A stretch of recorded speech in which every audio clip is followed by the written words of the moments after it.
So welcome guys, welcome everybody. This is the second episode of something that now we call Business Companion. This is basically our internal podcast and it's just us talking about marketing and business related things. We always try to connect marketing to bottom line revenue. So the idea is that we see something or, we talk about something that we actually did for one of our clients. And then we just go into details on how we do it, how we do it a bit differently or, things like that. So this is the second episode. And last time we actually started talking about marketing automation and everything that's related to that. And today we're going to have the second episode of that. And we will go into a bit more detail into how we do this. So welcome, guys. Woo! Okay, that was a great welcome from you guys. Okay, so let's just do a really quick recap. Last time we started with phase one, which was basically analyzing and strategizing. So we actually started to talk about things like why in the first place would anyone do marketing automation? So like how that comes up when we talk to a client, what leads to us then saying, okay, what you need is marketing automation.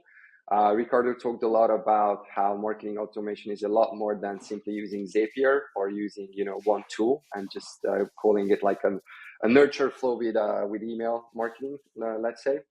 So we talked about how this is actually a whole ecosystem.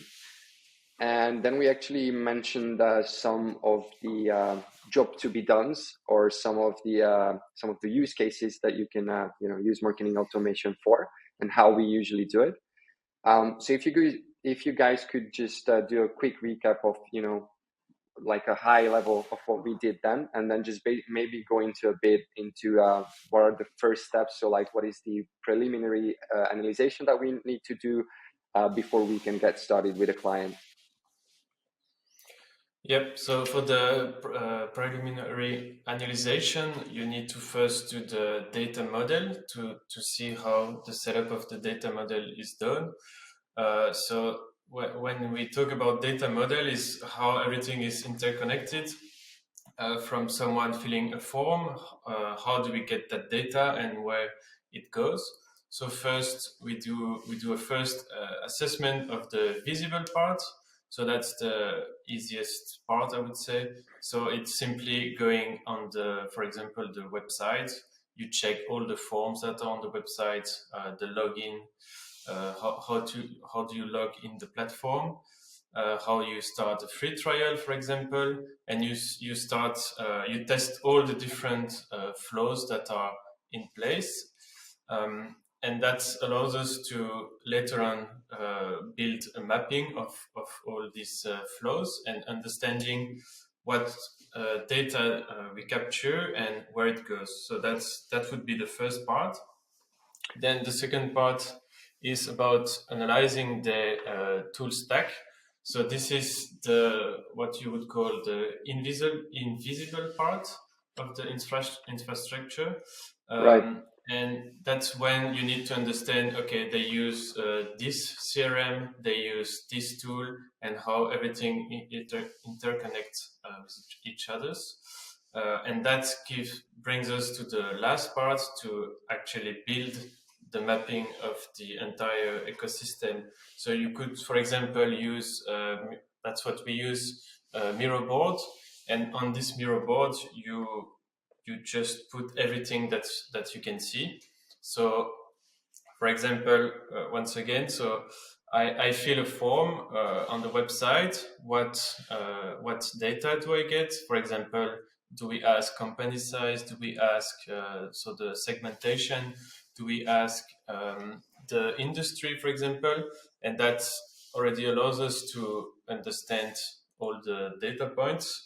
Right. And then you do that whole mapping on Miro, and you can already start seeing if there is any gaps in the form. Like, for example, you fill a form, you receive an email, then you will go and check the email is everything working, and in this way you can already do like a whole audit of the data model. Right.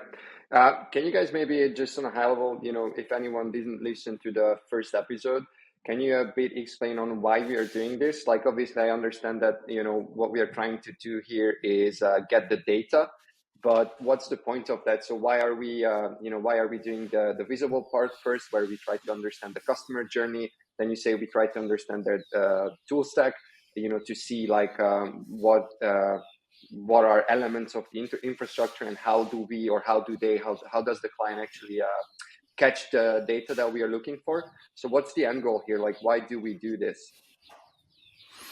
I think to start with, we first need to work from what is available, basically.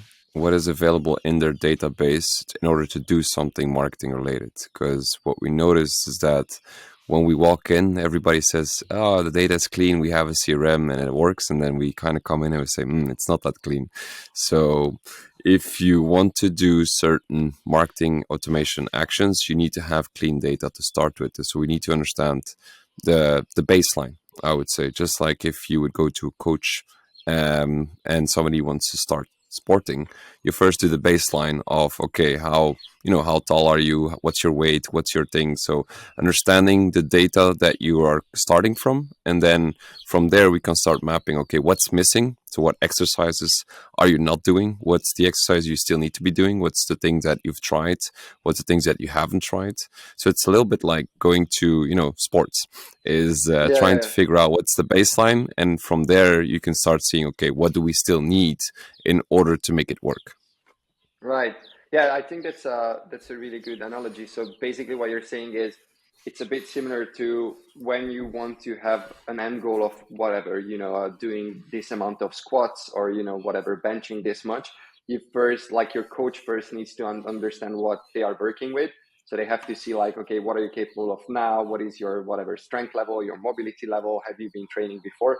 And we're doing something similar here. So we're trying to understand like the data that they have right now, in order to be able to say, okay, this is what we actually need to be able to automate a process. So before we automate, we need to understand what is the data that is available, and is it actually clean, in the sense of, do we really know what this customer of yours is trying to do on your platform?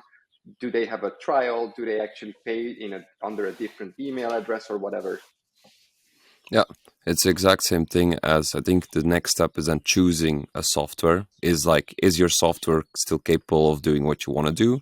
And so all the jobs to be done, as we discussed last time, or do we need to switch?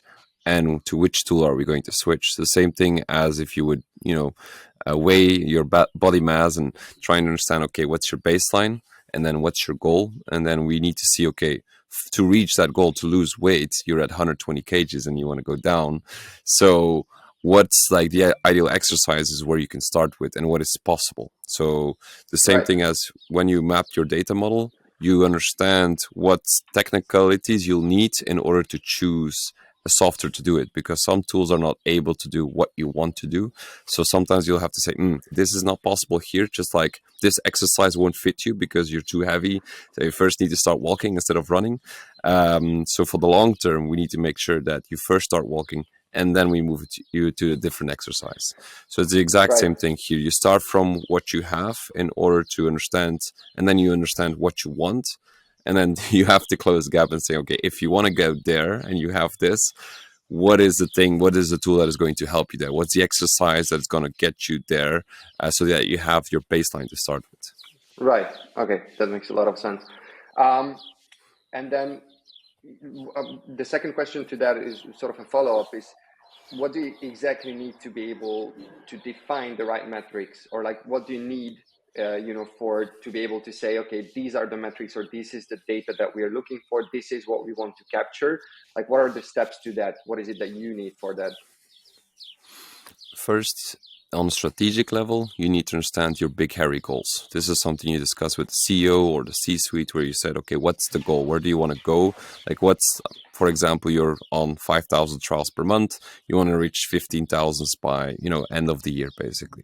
That is one thing. Then a second thing, they're saying, okay, you know what? We have a conversion ratio for free trial to paid of 20%. We want to go to 30%, basically.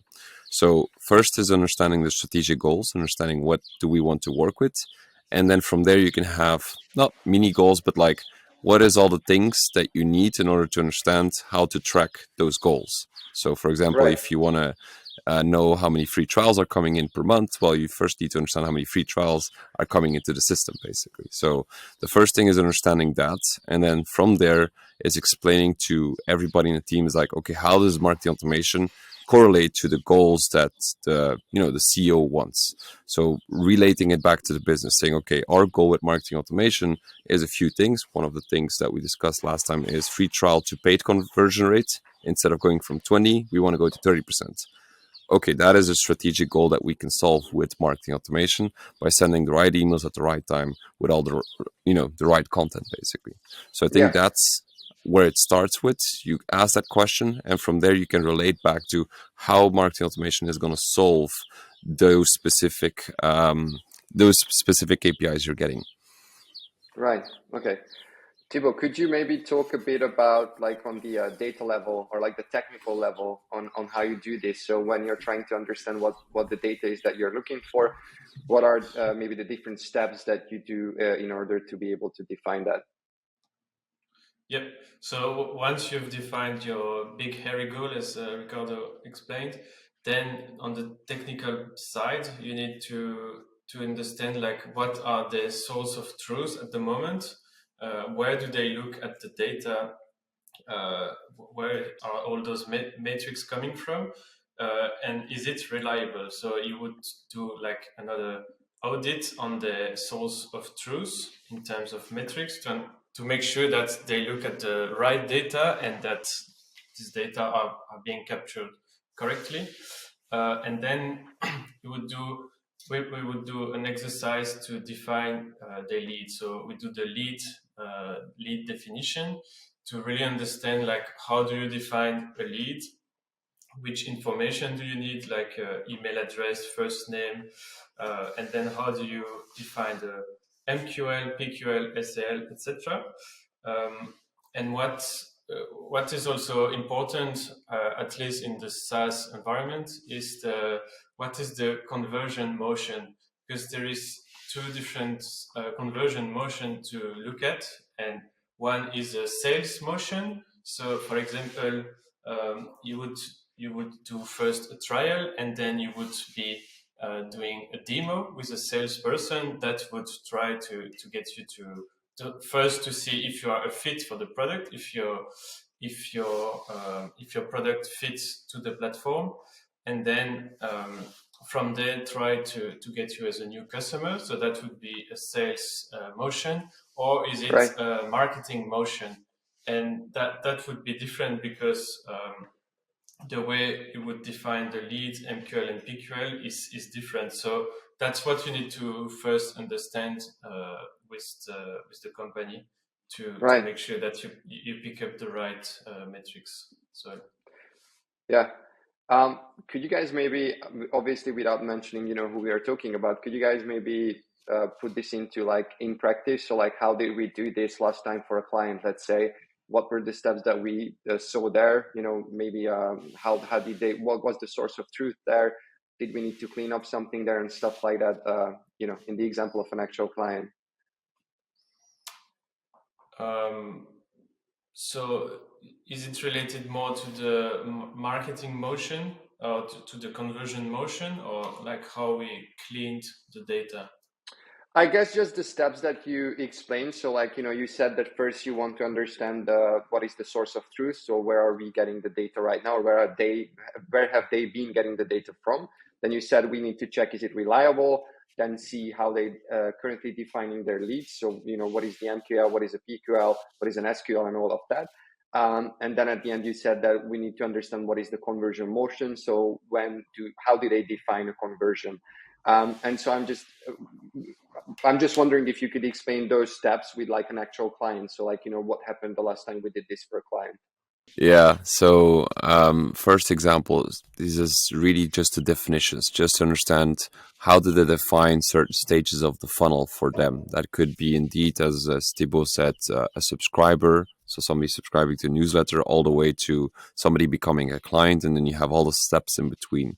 And what we noticed is that different companies have different steps in that funnel. Some call it sales accepted leads. Some call it sales qualified leads. Some people call it product qualified leads for the people into product marketing. So there's a bunch of steps between somebody, subscribing to a newsletter all the way to somebody becoming a customer. So those are like the spectrums that you'll be playing in. And then even then you could be upsold to a different product, and then you have all those cycles as well. So that is one thing. And that has to be defined. The reason why, if you don't define your metrics, you get into very interesting situations, I would say, where you have very interesting conversations like, last month we had, 15,000 leads. Great. But somebody says that, leads are also people that subscribe to newsletter. Is that really a lead? Yes, Yeah. technically it could, but it's not really. So then suddenly he's like, no, actually we had 12,000. You're like, but where do you get the 12,000? I'm like, well, how do you define it? So you have these very interesting conversations that come in. Stupid examples like a free trial. What is a free trial? Is that somebody that just comes in? Is that also somebody that gets inside the platform because of an invite? Is that the same thing? Or are you just looking at it from a company perspective? Okay, how many companies signed up? Or is it how many people signed up? So you have to have those conversations before you can start building any dashboards, before you can start building any marketing automation. Because if you don't define, you're going to have a very, like Thibault said, you have to have one source of truth, while you also have to have one source of explaining what that metric is about. Is that a lead? Is it a free trial? Is it a whatever it is? Because then you come into, okay, I want to track that. Okay, but how do you define it? Because if we define it this way, we need to track it in a different way, or we need to have different information about that user. So implementation, it's not that hard. Well, it's not that hard, but the conversations are very interesting. It's like, okay, you just have a Google Sheet with all the steps, and you have to understand, okay, what's a lead? Then what's the required data in order to define a lead?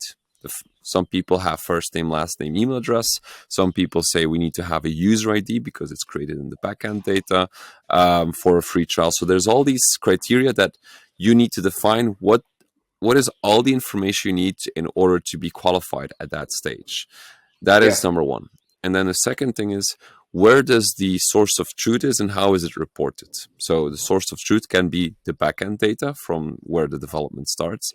That's your source of truth, but then it can also be visualized in Power BI, the marketing automation tool, could be Looker Studio, basically. So this is where you visualize it, basically. So understanding what that criteria is in order to be defined, what the source of truth is and how it's being reported, those are, I think, the most key steps to understand, okay, now I can start building my implementation, because we're all speaking the same language. So what I would imagine is that often what could happen, and then you guys could say whether that does happen indeed, or it's actually just a fragment of my imagination. But I would think that sometimes what could happen is that, let's say there's it could be a startup, it could be an established company, but they come to us or they talk to us and they say, okay, we need some marketing motions, we need an agency to work with. And then they say, you know what, actually, we've been doing pretty great. We have all of these leads coming in, whatever, we are growing at a nice rate and all of that.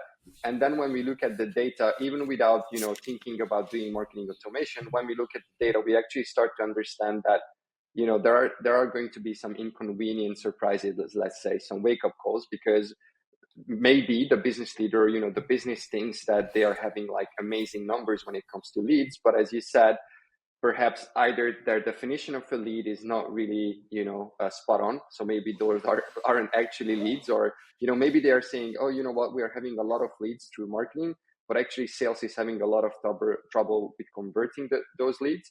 And then also maybe like, they say, you know what, it's been whatever, 25 to 80%, like it's a big swing there between the two numbers. But like, okay, like this many people have been conversing. And then you're realizing that, hey, actually, you know what, that's not really, the right data. Like it's not really truthful. how you're defining a lead is not really spot on. So does that ever happen? Like, do you ever see that people think that they're doing amazing, and then you realize, yeah, not really? Well, an example could be here, because one thing is also adding your disqualification criteria. So, stupid example would be, oh, we're growing free trials at a 300% rate. Amazing, we're growing, but then suddenly notices that there's not a lot of people converting here. What's happening? And you notice that one day all your free trials are coming from, I don't know, I'm just saying a country, Africa. Could be nice that you are launching in Africa, but nobody is able to convert in Africa because you don't have it in their language. There's some integrations you don't have. So knowing what your disqualification criteria is also quite important, because if you're Right. getting a lot of free trials from Africa where you don't want to be seen because the language, because of the integrations you don't have, then you have a lot of free trials, but actually they don't count. Well, they are in the system, but they don't count as well. So there's a lot of, you need to understand what works for you, what is the criteria for your company, what's the disqualification criteria, and then you can speak the same language. Because if Thibaut is going to go to developer and say, okay, I want to grab all the leads coming in, the developer is going to say, here's the database. And then he's going to say, well, no, I just need the people from this, with this criteria and that criteria, in order to make my reporting. So yes, it has happened where they're like, we have a lot of leads. And then like, yeah, but these people just subscribe to the newsletter. Like, we cannot really do a lot. I mean, we can do something, but it doesn't really, like, you're comparing apples and pears. Somebody that signs up as a newsletter or somebody that signs up for a free trial is a very different type of conversion and action in their user journey. And putting those together in your reporting just doesn't make sense. Yeah. So I guess we could say that if someone is seeing that they are doing really good with leads, and in general, like a lot of people are coming in, but for whatever reason they are not converting, then maybe a good idea is to start looking at their data and start looking at, like, where are we getting this data from? How are we defining our leads? Because maybe actually that's that's like a really good starting point at understanding what is the issue. Even though you think, okay, we actually have a lot of people coming in, maybe the issue is how you define those people and where the data you get from. And you need to make sure that sorry, Thibaut, I'll let you speak in a second, but you need to make sure that you nail that right, because it can change over time. But stupid example, recent clients, we had to change the definition of a marketing qualified lead. Just adding a company name was the only thing. But looking back at the data, because that was never qualified properly, or it was, but it had to change, the whole implementation had to backfire, because then all the forms on the website had to change, adding a company name. But Right. the people that converted, like, from the last 3 years, don't have a company name. So suddenly Right. they were disqualified as a marketing qualified lead, but more as just a lead, because they wouldn't fit the new criteria, basically, just because they Yeah. didn't have the company name. So we had to spend like a month's time just to adapt all the forms, adapting all the data, re-qualifying people inside the funnel. So just, not defining it from the start and properly can have a huge, massive impact in how you report, but also how you're going to report in the future and backwards, basically. Yeah. Yeah. What this reminds me of is that last time I remember we talked about how we get leadership buy-in. So, like, when you say, okay, we actually have to do a lot of things, we have to get the right data, we have to set up like an ecosystem of marketing automation. That can always sound a bit, like, oh, yeah, I don't want to do that. Like, that's going to take, time away from my developers, whatever.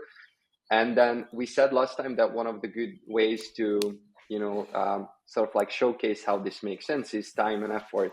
And I guess this also comes back to that, because yeah, you might find out that your leads are actually not really qualified. You might also find out that the numbers you've been basing your decisions on are actually wrong.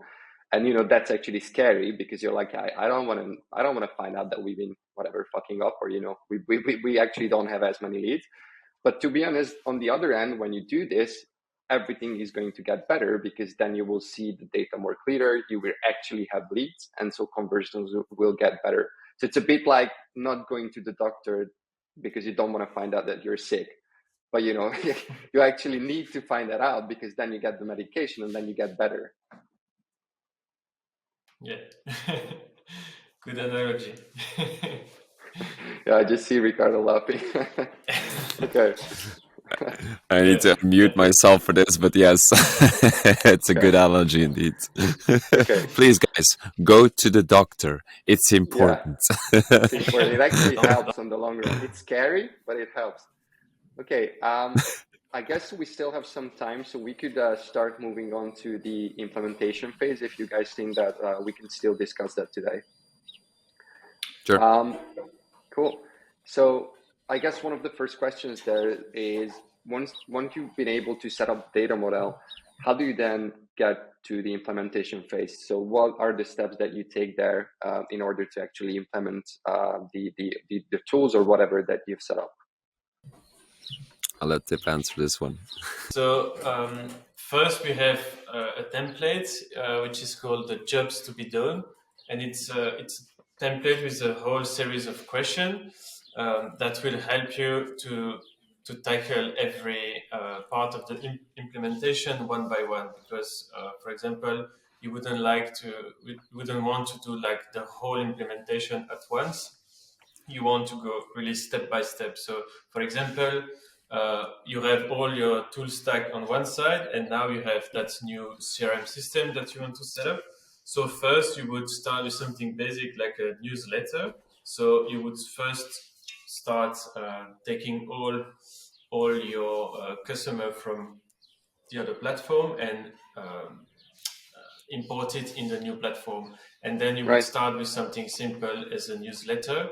And then step by step, you would go like, okay, when someone subscribe to the product or enroll for a free trial, then we start sending this kind of automation. So it's really a matter of going step by step to make sure you don't crush the whole system and that everything works. So you would always make the first step work before you go to the next steps. So that's how we tackle that. Yeah, indeed. So to start with, so indeed what Tip said, you have those two things you have to solve is like, what's the jobs to be done? A jobs to be done example would be, I want to send all my people in my database a newsletter. That's a jobs you want to get done, basically. And then you also have the second thing, which is the questions. Which questions do you want to have answered? Questions could be, how many of my newsletter subscribers converted into a free trial? That is a question that you could ask. Or how many free trials do I get on a monthly basis inside my database? Or how many free trials are joining every single month in my platform? So that's a question you want to ask. So you have the jobs to be done, and then you have the questions. And based on that, you're going to start running in sprints to implement step-by-step solutions. So for example, what Tip said, the first one would be, okay, let's start very simple. Let's start by sending all the people that we have a newsletter. Something very basic just to get the ball rolling so that you can have some quick wins.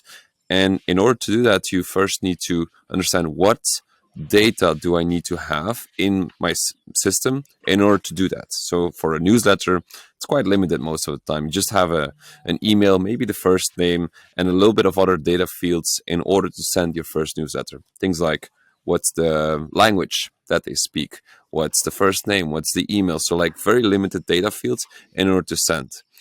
And then you go into the sprint modus of, okay, what's the next thing? Okay, what's the next jobs to be done?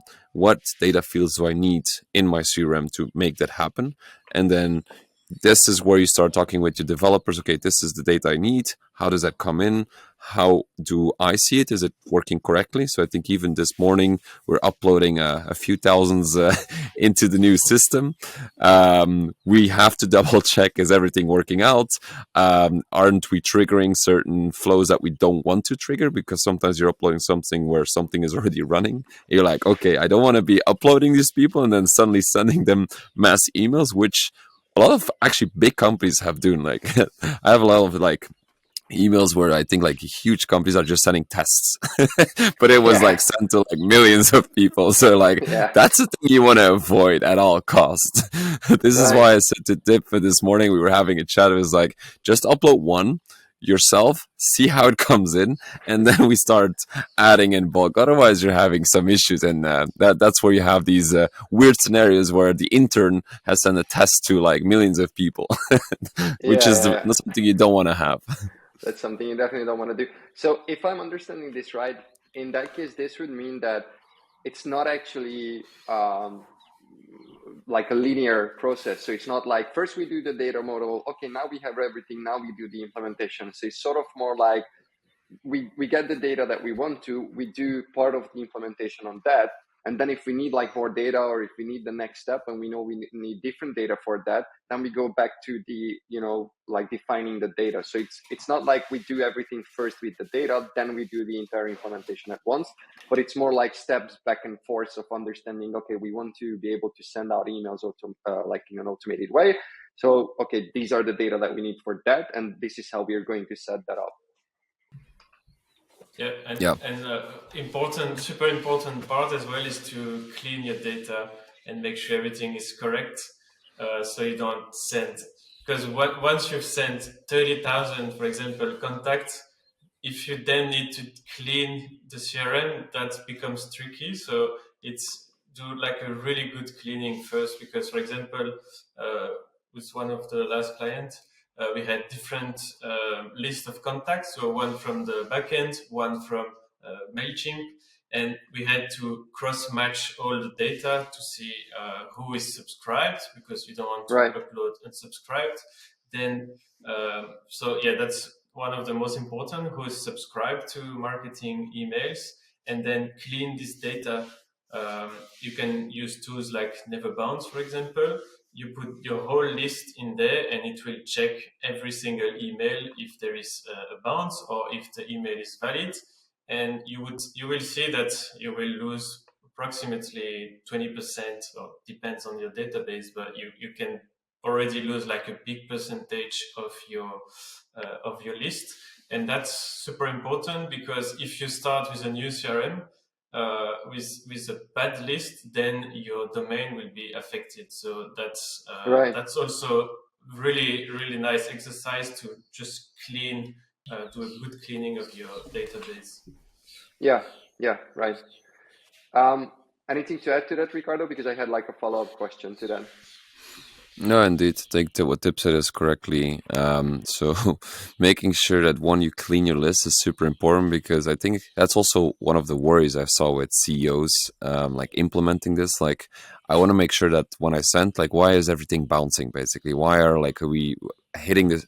The correct words are, why are we hitting the spam folders? Because that's the CEO what he watches. Always like, I'm getting this email, but it's in my spam folder and it's from my company. Why is it in my spam folder, basically?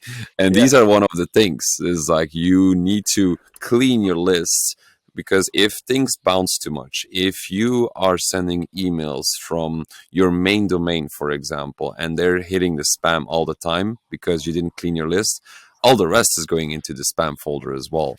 So making sure that you have a clean list to start with and to start at ease, and also warming up, if it's a new domain, warming up your domain, making sure that you send emails not like 20,000 bulk, but actually start sending like 5K today. Even 5K is a lot. Like, sometimes it takes like months. Sometimes it's like 200 per day, 300 per day, depending on the domain you're sending from, and also which, is it Hotmail, is it Google? All of those things, criteria also make sense.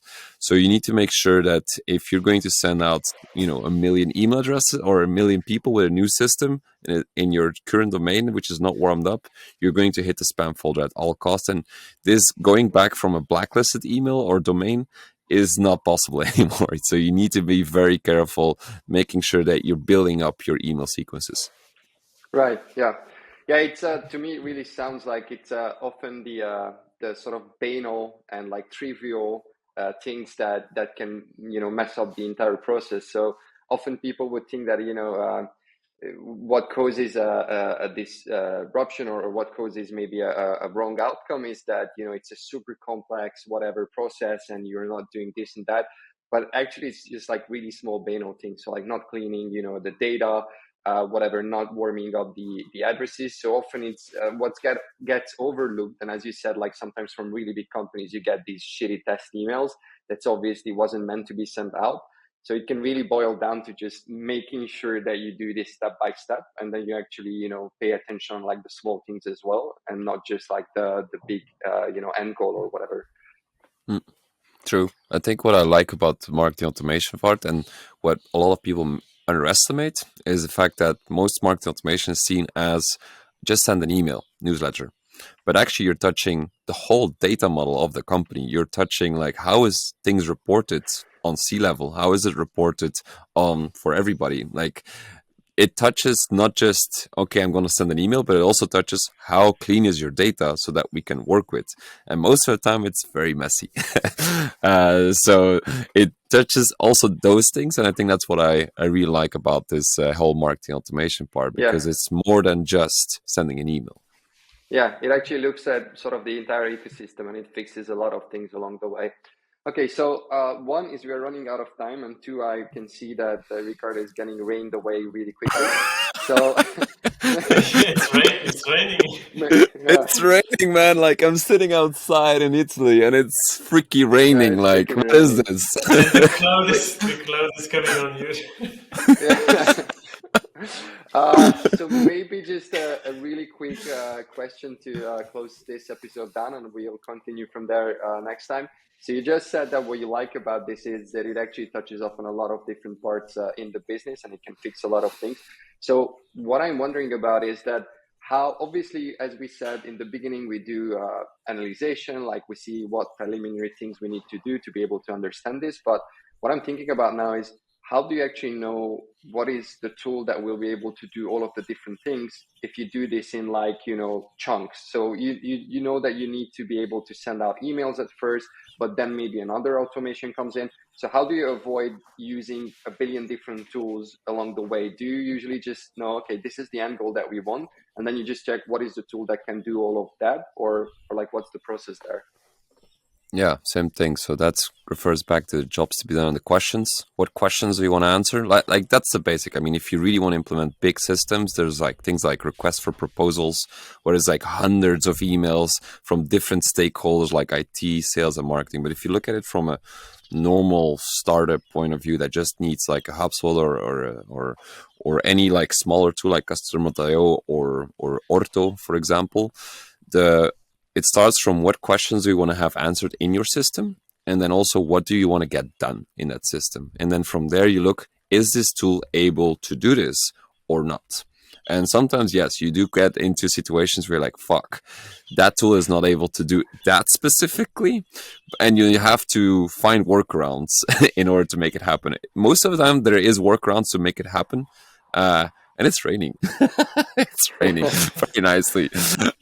But most of the time, there are workarounds to make it happen, even by just adapting the data model or building some workflows to make it happen. So most of the time, most tools are able to it. The most important thing is that the data model that your system you pick is allowing you to build your business. So that if you work with reporting on company level instead of user level, that tool is able to do that. Otherwise, you shouldn't be starting with that tool. So I think that's why data modeling is a very important thing. And that's where I'm closing off because it rains as hell. Okay, just what I was about to say. Thanks a lot for that. Thank you guys for today. I'm super happy to see that Ricardo actually got vet for this episode. That's a nice thing. This has been fun. And I guess see you guys next week, and we'll continue from here. All right. Cool. Thanks, guys. See you. Ciao. Bye.